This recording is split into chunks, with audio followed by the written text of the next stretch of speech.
अस्सलाम वालेकुम नाजरीन, आप देख रहे हैं मरकजी किरदार और मैं हूं आपके साथ ज़हीर अवान। हाफिज सईद यानी कलदम जमात दावा के सरबरा, उनको लाहौर में दहशतगर्दी की एक खुसूसी अदालत ने 2 अलग अलग मुकदमात में 5.5 बरस कैद की सज़ा सुनाई है। साथ साथ उनको 15,000 रुपये जुर्माना भी किया है। नाजरीन, हाफिज सईद पर केस कब, कैसे और किसने फाइल किया, कहाँ चालान हुआ, आज की इस वीडियो में हम इस सारी तफसील से आपको आगाही फराहम करने की कोशिश करेंगे। लेकिन उससे पहले अगर अभी तक आपने हमारा YouTube चैनल सब्सक्राइब नहीं किया तो आप हमारा चैनल सब्सक्राइब कर लें ताकि आपको मज़ीद मालूमाती वीडियोस बर वक्त मिलती रहें। बढ़ते हैं आज के कंटेंट्स की तरफ। नाजरीन, हाफिज सईद को जुलाई 2019 में गिरफ्तार कर लिया गया। CTD ने उनको गिरफ्तार किया। CTD का मौक़िफ़ था कि हाफिज सईद टेरर फाइनेंसिंग यानी दहशतगर्दी के लिए फंडिंग करते हैं गैर कानूनी तरीके से, और साथ दूसरा इल्ज़ाम यह था कि ये कलदम या फिर दहशतगर्द तंजीमों के साथ तल्लुकात कायम करने या फिर दहशतगर्द तंजीमों को बनाने की जो उन पर इल्ज़ामात आयद किए गए। 2 अलग अदालतों में केस चलान हुआ, गुजरांवाला और लाहौर। फिर इन दोनों केसों को इकट्ठा करके लाहौर की एक खुसूसी दहशतगर्दी के लिए जो खुसूसी अदालत बनाई गई थी उस तक ये केस पहुंचा। इस केस की जो समाअत है वो रोजमर्रा की बुनियाद पर शुरू कर दी गई।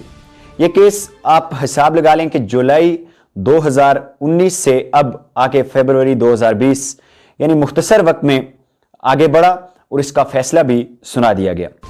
इस केस में जो CTD ने इल्जामात लगाए थे, पहले हम आपको उन इल्जामात की तफसील बताते हैं। CTD का मौक़िफ़ था कि हाफिज सईद टेरर फाइनेंसिंग में मुलव्वस पाए हैं। CTD का मानना था कि हाफिज सईद ने दहशतगर्द तंजीमें बनाई हैं या फिर उनके साथ तल्लुकात कायम किए हैं। CTD ने यह भी इल्ज़ाम लगाया कि हाफिज सईद ने मुख्तलिफ गैर सरकारी तंजीमों या फिर फलाही तंजीमों को इस्तेमाल करके, जिनमें दावत अल इरशाद ट्रस्ट, अल मदीना ट्रस्ट फाउंडेशन, उसके बाद मुआज़ बिन जबल ट्रस्ट और चंद इस तरह के ट्रस्ट वहां पर नॉमिनेट किए गए कि इन ट्रस्ट के जरिए से कुछ गैर कानूनी फंडिंग की।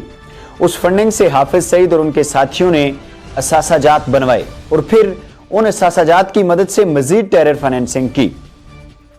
हाफिज सईद सबसे पहले लश्कर तैयबा को चलाते थे। जब लश्कर तैयबा कलदम हो गई तो उन्होंने जमात दावा के नाम से एक नई तंजीम बनाई जिसका काम लड़ना नहीं था बल्कि दावत तबलीग था। लेकिन इस हुकूमत ने आकर दावत तबलीग वाली उस जमात दावा को पर भी पाबंदी आयद कर दी, उसको कलदम करार दे दिया गया और उसकी ज़ैली तंजीम जो फलाह इंसानियत फाउंडेशन FIF के नाम से काम कर रही थी उस पर भी पाबंदियां आयद कर दी। 2 तरह के नजरियात नाजरीन निकल कर सामने आए हैं। पाकिस्तान का मौक़िफ़ है कि हमने हाफिज सईद के ट्रेल को बिल्कुल बगैर किसी दबाव के चलाया है, जहां पर उन पर गलती साबित हुई है वहां पर उनको हमने सजा दी है। लेकिन चंद लोगों का मानना है कि आलमी दबाव की वजह से पाकिस्तान ने ऐसा किया है। अगर पहले मौक़िफ़ को हम देखें तो इमरान खान ने आए दिन ही कहा था कि मैं किसी भी किस्म के एहतसाबी जो इदारे हैं उनको बिल्कुल हम आज़ाद रखेंगे, वो दबाव के बगैर काम करेंगे, और उनके इस नारे को काफ़ी मकबूलियत भी मिलती रही। हमने देखा कि सियासी लोगों का एहतसाब होता रहा, एहतसाब के खिलाफ माफिया की आवाज़ें उठती रही, लेकिन एहतसाब का अमल नहीं रुका। आज आकर हाफिज सईद को भी एहतसाब के कटहरे से गुजरना पड़ा है। लेकिन अगर दूसरे मौक़िफ़ को दुरुस्त मान लिया जाए कि आलमी दबाव पर पाकिस्तान की अदालतें फैसला देती हैं तो ये इंतहाई खौफनाक अमल होगा और ये इंतहाई खौफनाक बात सामने आएगी। हालांकि हमारा मानना है कि भारत के फैलाए गए प्रोपेगेंडे के अलावा कुछ नहीं है कि पाकिस्तान ने आलमी दबाव पर यह फैसला दिया है।